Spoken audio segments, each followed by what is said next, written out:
Mundu mailan aurrekaririk ez duen instituto berritzailea da Araka Institutua. 2010 urtean sortu zen eta natur paisaia paregabean du bere ikerketa zentro nagusia.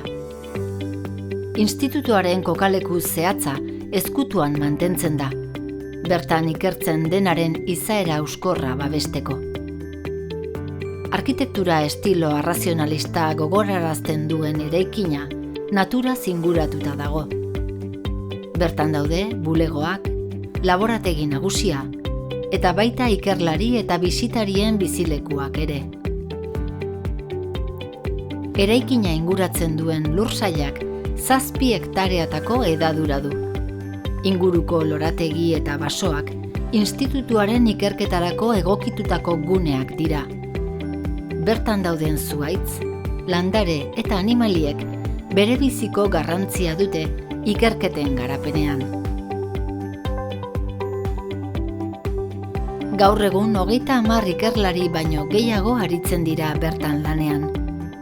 Munduko ikerlaririk puntakoenak dira guztiak.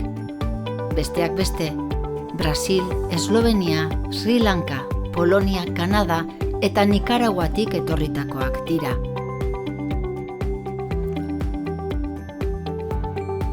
Araka Institutua mundu mailan aitzindaria da.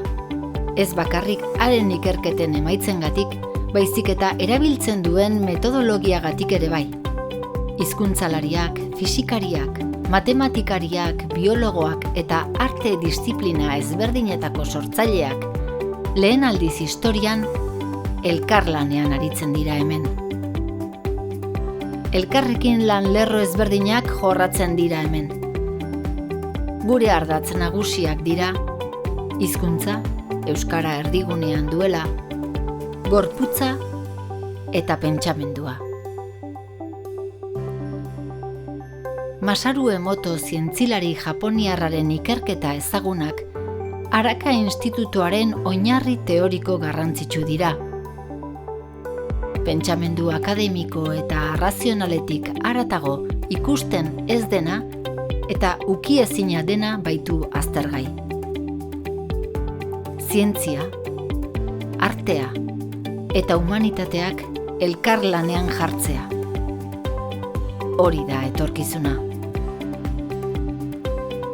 Guretzat ikerlarien eta herritarren arteko hartu-emana ezinbestekoa da. Eta beraz, azken 15 urteetan sekretua izan den ikerketa zentru honen lana argitara ematea erabaki dugu. Gure azterlanen ondorio eta ekarpenak gizarteratzeko momentua dela uste dugu. Horregatik, Badalabek gonbidatuta, datozen egunetan Araka Institutuan garatutako dispositiboen prototipo ezberdinak ezagutu ahal izango dira. Aldez aurretik, mila esker gure ikerketaren parte izateagatik. Beste bat arte.